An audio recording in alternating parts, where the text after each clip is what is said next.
Hi, this is Becky Allen. For my informational interview, I chose to interview Dr. Lisa Griffin. Dr. Griffin is the director at the School in Health and Human Performance at Georgia College and State University. I chose to interview Dr. Griffin because she's worked in higher education for many years, and I'm currently in the process of exploring other career opportunities once I finish working in the school setting. I'm interested in learning about how to successfully make that transition from practicing therapist to academia, what professional development opportunities I can engage in and to prepare for this transition, and what it's actually like to work in higher education. I specifically chose to interview Dr. Griffin because she's had a very interesting career path and has successfully transitioned from a K through 12 physical education teacher to higher education program director. I'd actually met Dr. Griffin at my daughter's college orientation when she came and talked to a group of parents about the pre-professional exercise science major, of which my daughter's a part of. When she spoke to us, I recall her enthusiasm, how excited she was to educate the next generation of students. She was very funny, she was engaging, she gave very thoughtful and very thorough answers to parent questions. One other interesting thing was that she also graduated from West Virginia University, where my dad is also an alumni. In terms of what was the most interesting information that I learned, the most interesting information I learned when talking with Dr. Griffin is that to be hired as an educator at the college level, you need only to be a subject matter expert. I was happy to hear that no further education was involved. Dr. Griffin said that our doctoral program will actually provide us the necessary skills to be able to work successfully in higher education. She has a great attitude, and she stated that her teachers are the subject matter experts.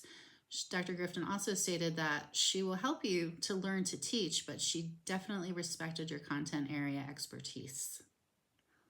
In terms of anything that I learned and whether it confirmed things that I already thought were true, we talked a lot about her career path and how she moved from an elementary school physical education teacher to a principal at a charter school to finally a professor in higher education. When I asked her about her diverse background and whether she thought that it might have helped her succeed in higher education, she confirmed that it did. Dr. Griffin mentioned that a diverse background helped her to learn to connect with others and learn how to work with a variety of people in a variety of different settings. I was glad to hear her confirm that diverse backgrounds are a positive.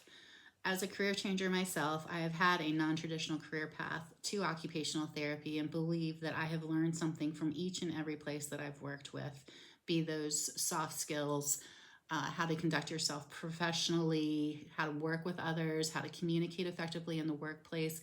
These are all very transferable skills that I have been able to carry with me in every place that I've worked. So I was very happy to know that my experience as a whole would be viewed as a positive.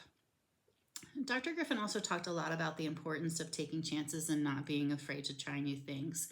This is something that I really identified with in our whole conversation because I'm also a believer that it's better to have tried and failed versus never having tried at all. Dr. Griffin, when she spoke, she was very proud of her work at GCSU, very enthusiastic about helping students, and talked about the positive climate in higher education.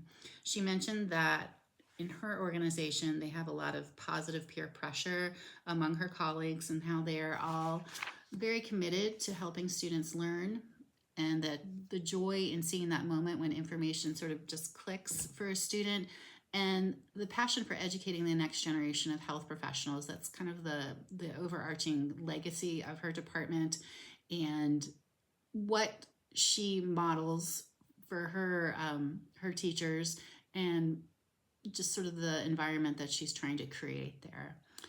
I had hoped in talking with her that this actually was the culture of higher education, and she confirmed that the culture exists at least within her organization. One of the questions that I would have loved to have asked that I just really didn't have time to was I would have loved to have asked about current research initiatives at the School of Health and Human Performance. I love to hear about new projects and new ideas and how these initiatives can help us move forward in providing improved student education, and which will lead ultimately to better patient care. Selfishly, I was also curious to see if there were any research projects that might benefit from an OT's perspective. I would love to participate in research geared towards moving our profession forward and incorporating our unique perspectives. My overall, in reflecting on my conversation, is that Dr. Griffin, she was inspiring to talk with, and she made me feel hopeful that there are really great places to work out there. Much of what she said really resonated with me, and I reflected on our conversation for several days after talking with her. She spoke of having a vision for her department, and she spoke very clearly about her leadership style and how she interacts with and trusts her staff. Her honesty was very refreshing. She also talked about retiring in the not too distant future and reflected on her legacy at Georgia College regarding her passion for teaching and helping the next generation see the good in why they're doing what they do. She wants students to see why they want to help others, and ultimately her vision or her goal is that we understand that we're all one part of a huge puzzle and that we all need to work together. So that was my conversation with Dr. Griffin. She was a joy and a pleasure to talk with. I asked her if it was okay to keep in touch with her, and she very resoundingly said yes. So I hope to maintain that professional connection with her. Thank you for letting me share.